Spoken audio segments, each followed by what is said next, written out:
Welcome back to D-FactStory. Today, we're working on a 2017 320Li long wheelbase with 120,000 kilometers on the odometer. If you're driving a similar model from the same generation, this video is a perfect reference guide for you. In this episode, we'll be covering the three major cooling system components, along with several auxiliary coolant hoses. All the installation details and procedures are clearly labeled on screen. Fellow car owners, don't forget to hit that like button and save this video for your future maintenance. Give me the sausage, go bring it over, mix the rice up nicely, and I'll give you this piece of fish and duck, all right? Bring it here to me. Just look at you. Aren't you just snatching it at this point?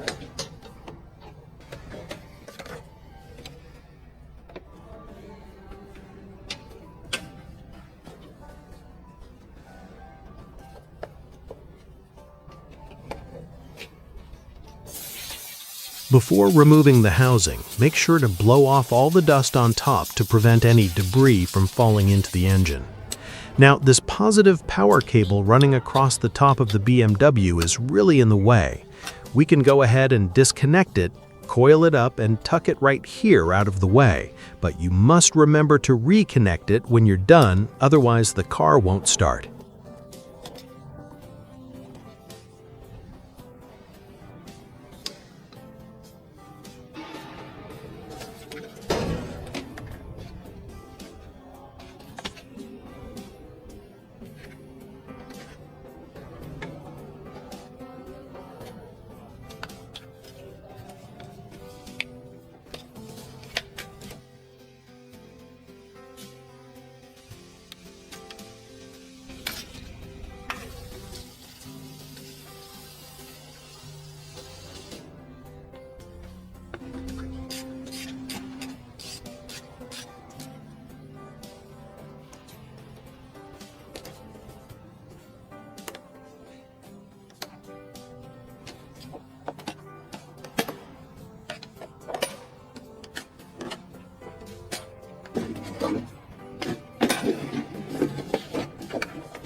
You'll really understand this once you've worked on it yourself. Before removing the intake manifold, you absolutely must clean the area one more time to guarantee no dirt or debris falls into the engine. The B48 engine features an independent closed-loop cooling system. Because the intercooler is integrated right inside the intake manifold, we have to disconnect these two coolant hoses to get it off. It's important to note that the B48's large and small coolant reservoirs run on completely separate circuits.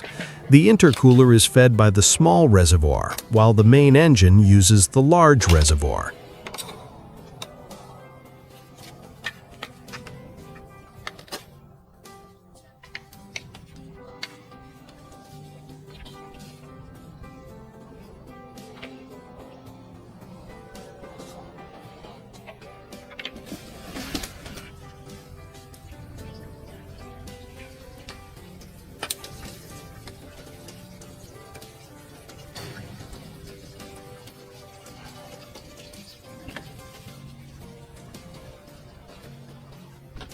Replacing a water pump requires so many parts, so how do you remember where all these screws go? The simplest trick is to thread the screws back into their original holes right after taking a part off. That way, you'll never mix them up. Replacing the water pump on a BMW B48 is a real pain. We have to completely remove both the alternator and the AC compressor. Why? Because the water pump housing itself acts as a mounting bracket that holds both the alternator and the compressor.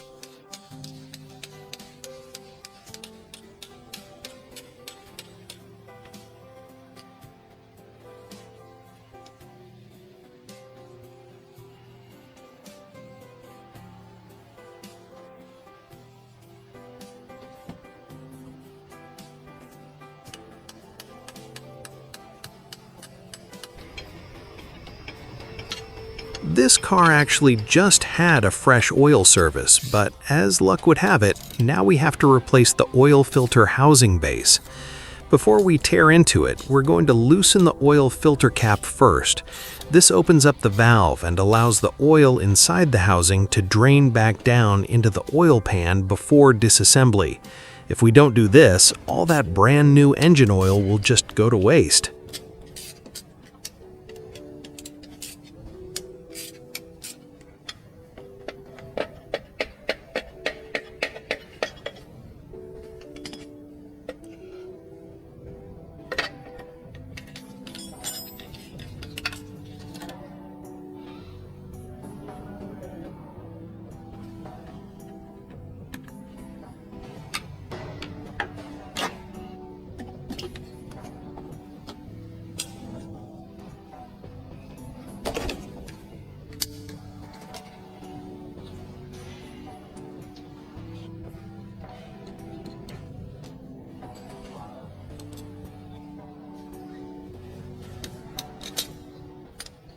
To prevent any foreign objects or debris from dropping into the intake ports, we can choose to manually rotate the Valvetronic motor. This allows us to control the opening and closing of the valves. Right now, we're going to crank it until they are completely closed.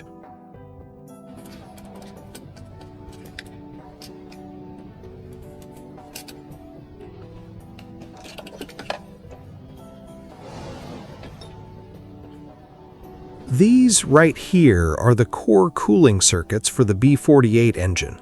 The oil filter housing is the main culprit. It either gives you zero trouble or it completely fails and leaves you stranded on the side of the road. Aside from the oil filter housing lines, several other coolant hoses are notorious failure points once the car hits 100,000 kilometers. We're going to swap them all out together today. That way, driving it for another 3 to 5 years will be absolutely worry-free. If you look closely, you can see some yellow coolant standing on the surface of this oil filter housing. We're catching this early as preventative maintenance. If you want to avoid the headache of needing a tow truck, which costs a pretty penny, I highly recommend replacing these proactively once you reach this mileage.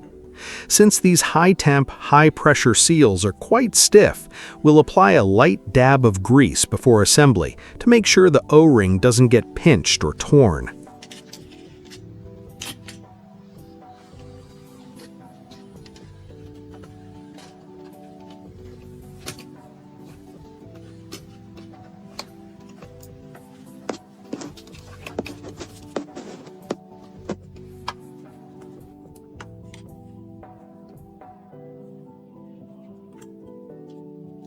When it comes to oil leaks on the BMW B48 engine, the number one culprit is almost always these two balance shaft expansion plugs at the front.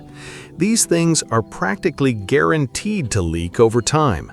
However, the updated OEM replacement plugs feature a redesigned red seal that completely solves the problem. Once you swap them out, they won't leak ever again. BMW really fixed the design flaw on this one. Perfect. Absolutely perfect.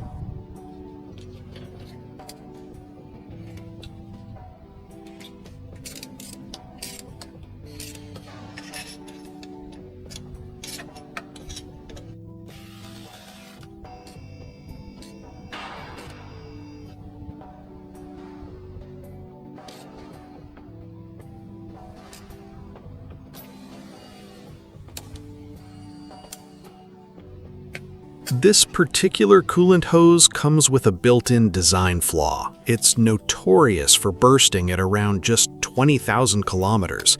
However, the ones replaced later on are all the updated, revised design. Since this car already has the upgraded version installed, we won't need to replace it today.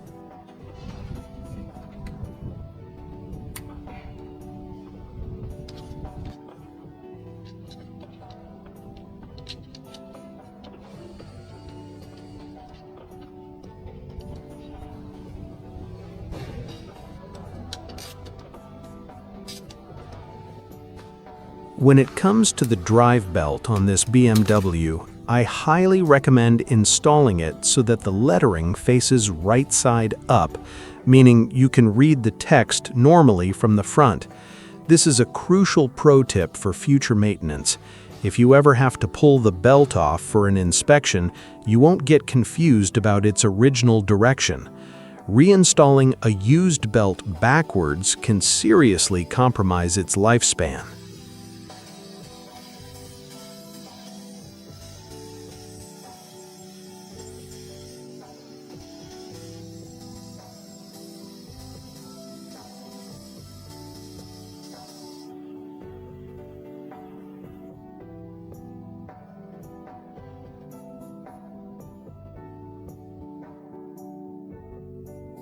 Look at that. Absolute gold. We're using walnut blasting to completely clean out the carbon buildup on the intake valves.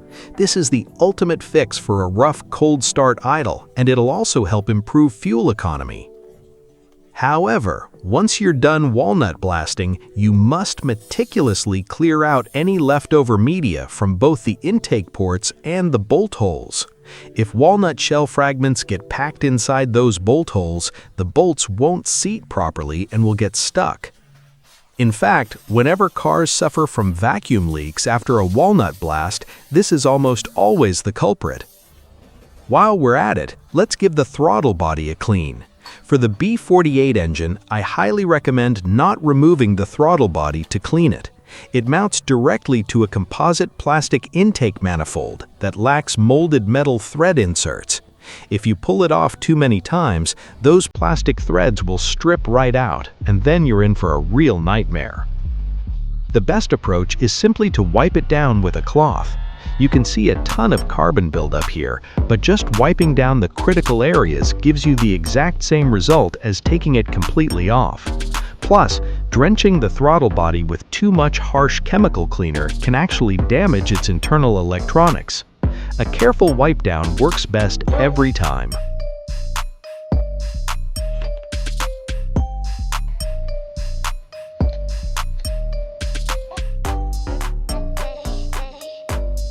Common B48 issue: turbo pipe oil leak. It doesn't affect how the car drives, but it's a nightmare for OCD owners. The fix is simple: just swap out the old O-ring for a fresh seal.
We're going to do a thorough coolant flush later on anyway, so for now, we'll just top it up with some water, fire it up, and see how the engine behaves.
The factory suspension on this ride is completely dead. To bring back that legendary original ride quality, we're doing a total overhaul using SACHS, the actual OEM supplier. All four corners are getting brand new shocks, paired with fresh factory dust boots and genuine OEM bump stops.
Right now, we're removing the original factory engine mounts.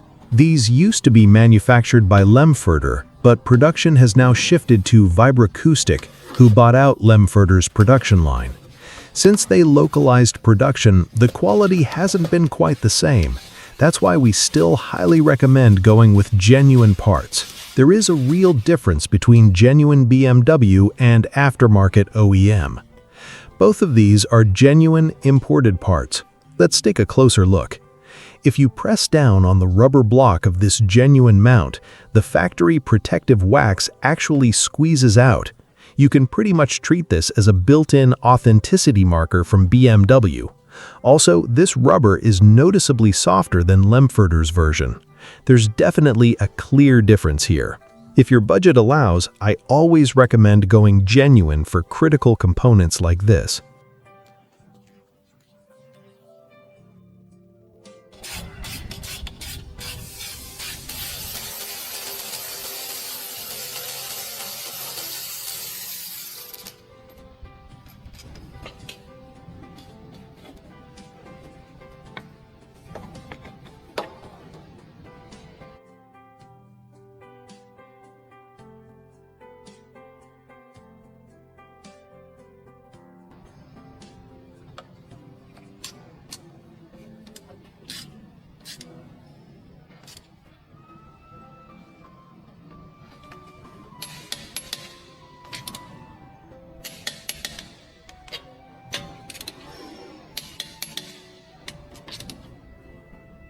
Whenever you work on the suspension, you absolutely must perform a bushing stress release.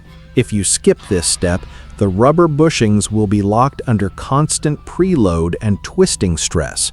This not only causes annoying squeaks and noises while driving, but it will also drastically shorten the lifespan of the bushings.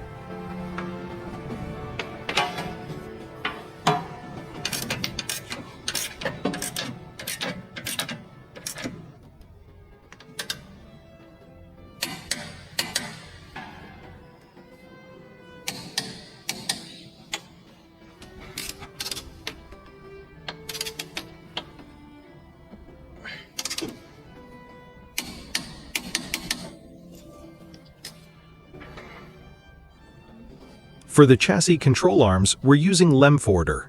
Just like the mounts, these bushings also come with that factory protective wax. You can see the white stuff being squeezed out here. Next, we're going to address a notorious common issue on BMW F-Series models. You'll see this on the 1, 2, and 3 Series. Over time, the parking brake cable drops and sags because this plastic mounting clip brittle snaps. The easiest and most cost-effective fix is to simply secure it back up with some heavy-duty zip ties. To get to it, we just need to unbolt a section of the heat shield and reach right in.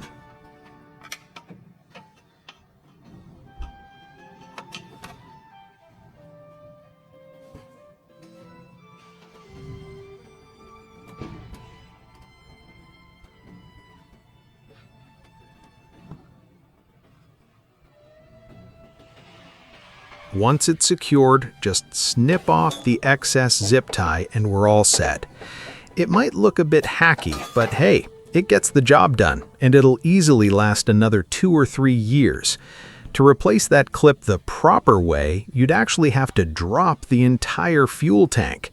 Now, they do make aftermarket metal repair kits for this issue, but honestly, it's just not worth the hassle. A couple of zip ties fixes it perfectly. Moving on, the transmission fluid on this car hasn't been changed in ages, which completely seized up the drain plug. In fact, the bolt is totally stripped now and won't back out. So here's our workaround. We're going to loosen the oil pan bolts directly and let the transmission fluid drain out from the sides.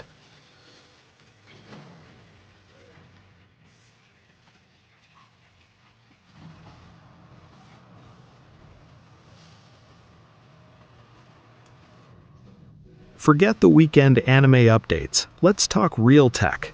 Over time, a high-mileage transmission naturally accumulates a massive amount of metallic debris and iron filings.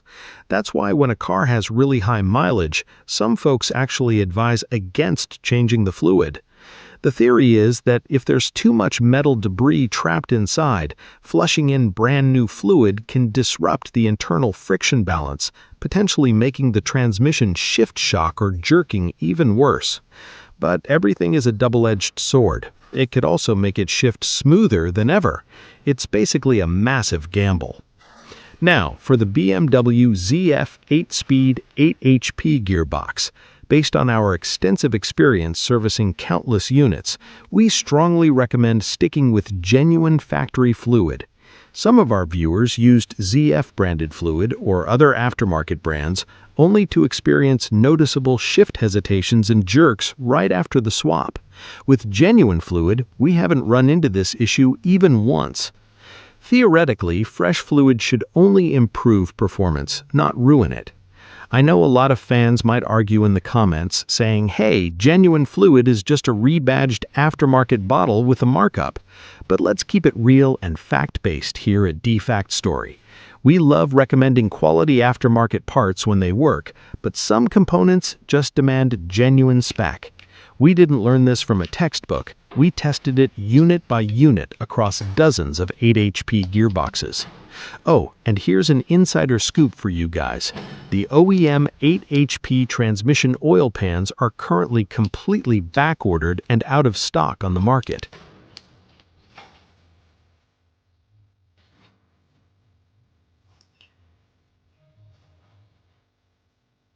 When it comes to changing the fluid, you absolutely must stick to a traditional gravity drain and fill. We highly discourage using a transmission flush machine on these 8-speed automatics. Doing a pressurized machine flush is a recipe for disaster and is very likely to trigger major issues, especially on high-mileage vehicles.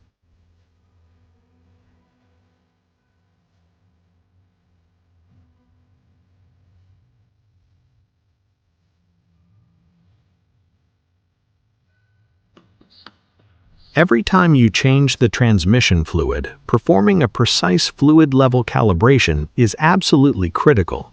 We've already covered this exact procedure step by step in many of our past videos, so we won't bore you with the repetition today. Let's just skip the talking and jump straight to the final result.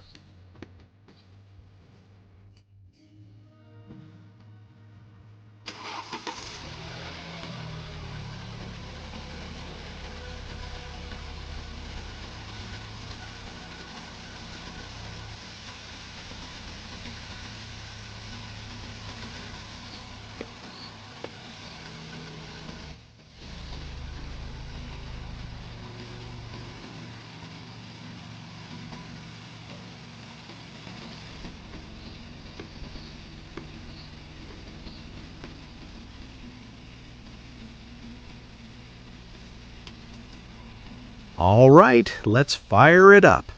Now, a quick pro tip. Once you've pumped the new fluid in, don't rush to seal the plug just yet. You need to let it circulate for a bit. Keep in mind, a standard drain never removes 100% of the old fluid, since a lot stays trapped in the torque converter. As you can see, the fluid color is already turning a bit cloudy as the new oil mixes with the remaining old oil. Now we can go ahead and cap it off. Doing it this way guarantees your fluid level is 100% spot on because it's already cycled through the entire system. You won't run low, which is the safest bet. Next, we'll just spray down and clean off any oil residue on the transmission pan, and this car is officially good to go.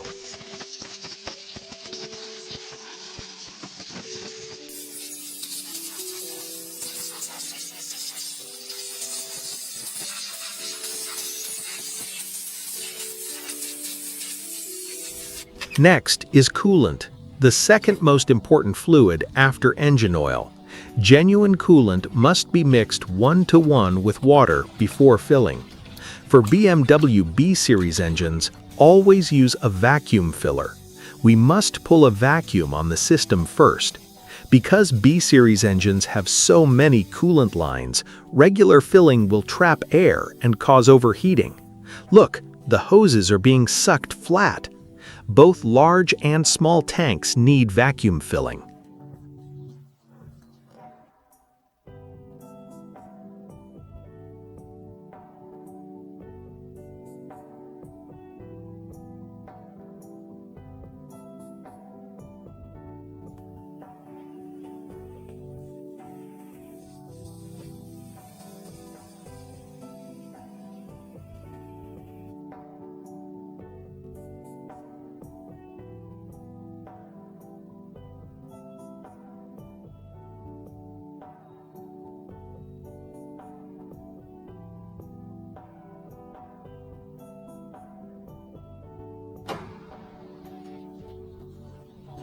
After vacuum filling, we must trigger the coolant bleeding procedure. It needs another bleed once warmed up. The exact steps: turn off AC, set heater to 28 degrees Celsius on fan speed 1, hold the gas pedal down for 5 seconds, then start the car. The engine will lock at a steady 1100 RPM to purge air for 3 to 5 minutes. Once done, the job is wrapped up.